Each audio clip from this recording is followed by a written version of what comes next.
a pretty slow start. You must have been wrapped with how the guys responded after that first 20 minutes. Yeah, I thought we were. We speak a lot about resilience. It's one of our pillars within our group, within our club, and I thought the boys showed a lot of that tonight. We had to. Look, even at 15-0 down, I thought our defensive effort was excellent. It was just a couple of one-on-one missed tackles. They've got some pretty powerful footballers in that team. And Chrissy Satiev caught us out a couple of times, and so it was just a couple of one-on-ones and our clearance coming out of our end, which put us under pressure. But as I said, I thought just our ability to stick at task, not drop our heads, not go into our shell, was pleasing. 7 unanswered tries tonight, and the attacking game was right up. Do you think it can get even better than it was tonight? Oh yeah, tonight was a step forward. It was excellent, wasn't it?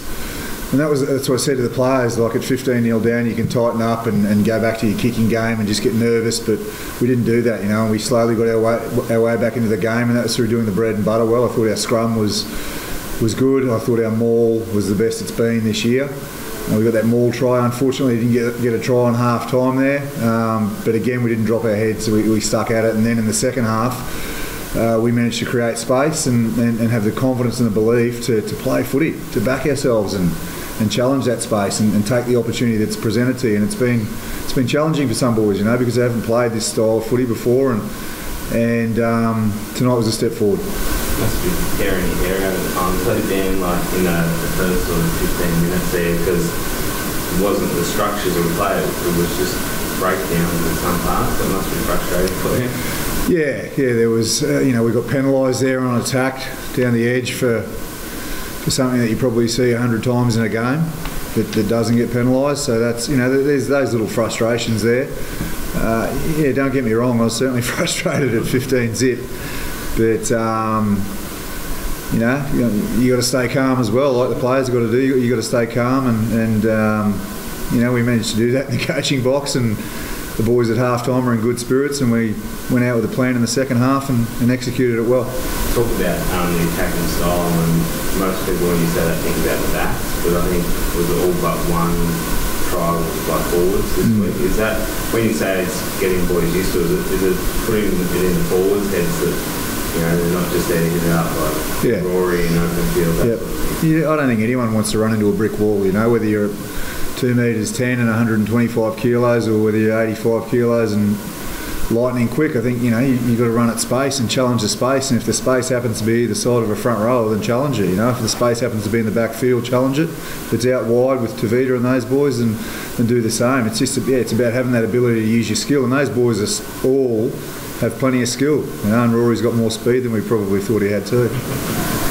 On the flip side of what I said with the frustration, Dan, is it also kind of like, Ollie said 7 tries in a row, you've been persisting with this style, we're in round 8 now, finally see it click, and it's just like, I knew this was going to happen eventually. Yeah. A bit of that? You lose at home last week against the Tars, and you cop a few. You caught plenty, and I think in this game you've got to have pretty thick skin and just believe in what you're doing and stay confident at it. And I'll give it to the players. At no stage over the last few weeks have they come and said, Dan, I don't think this is working, that's working. They're all on board, they've all believed in the change that we're trying to make. And we just got to stick at it, and I was confident that would come. We just needed to see the opportunities on Saturday nights and not on Monday mornings in review, and tonight we did that. Doesn't get any easier now, taking your first to the New Zealand team of the year next week. So the task of snapping 33-game losing streak, pretty daunting. But do you think is tonight's kind of performance just what you need rolling into that week?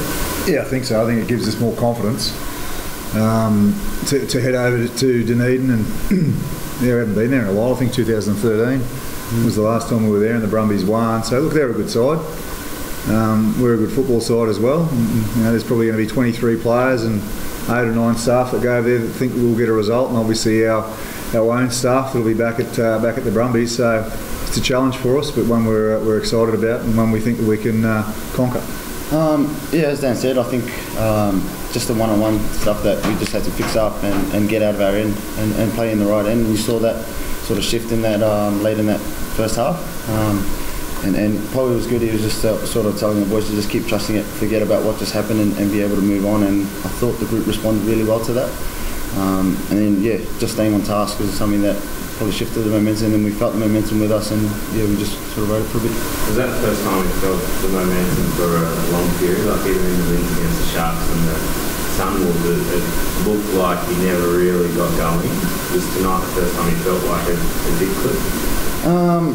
Again, probably in patches. I think, really good. Obviously, the game turns most of the time, and it's nice to have it in your favour more. So I guess that's probably why the feeling was probably more this week than previous, because you're sort of losing it and getting it back, but we felt like we had control of it the whole time. How important is it to not look too far ahead though, because I think up until the last 20 minutes, 15 minutes ago, it was still sort of a 3-point margin up in the end sort of thing.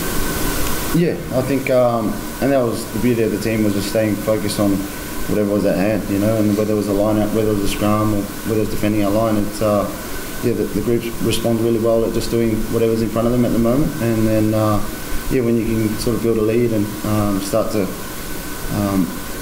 really, I guess, execute what we're trying to do, then always get confident and you just keep going. Yeah, that was the fourth in general. Did they, throughout the week, anything different or change, or they seem to kind of possess? We challenged them. We weren't happy a few weeks ago up in Brisbane with how we scrummaged. Mauled well that night as well, but didn't get any pay out of it. So they were up for it tonight. I thought the front row were excellent. 75 minutes.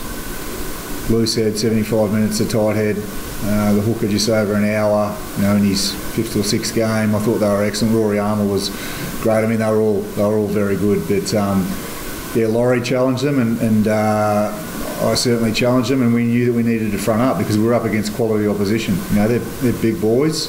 Brad's made a statement there about the type of game that they want to play and being dominant in and around the set piece. So we needed to front up tonight so that we could give the boys out wide a bit of opportunity, and they did that. Well, that was almost like a rugby league winner there for a moment. What's your understanding? Like simultaneous, does that mean out, or did you think it was try? Because that again could have been a momentum. I thought it was clear try. Clear try, but it clearly wasn't a clear try because the referee didn't think so. What about? So we're hopeful there. Look, he's dislocated his elbow. He'll get a scan, and fingers crossed there's no fracture in there. And if there's no fracture, then obviously that's the time period that he's out isn't as long. So just fingers crossed there for Lockie. He's been such a good addition to our team. He's come into our leadership group now, and he's playing good footy. So we just hope that he's back sooner rather than later. What is like if it is just a dislocation, no fracture, like what sort of? I'd be guessing, Block. I'm not sure. I'd suggest it to be weeks rather than a couple of months if he's got a fracture in there. Christian, just on that allowed try, you would have been talking to the ref. I think the official rule is if it's simultaneous, he's out. Do you think just rugby in general, the benefit of the doubt should reward the attacking team?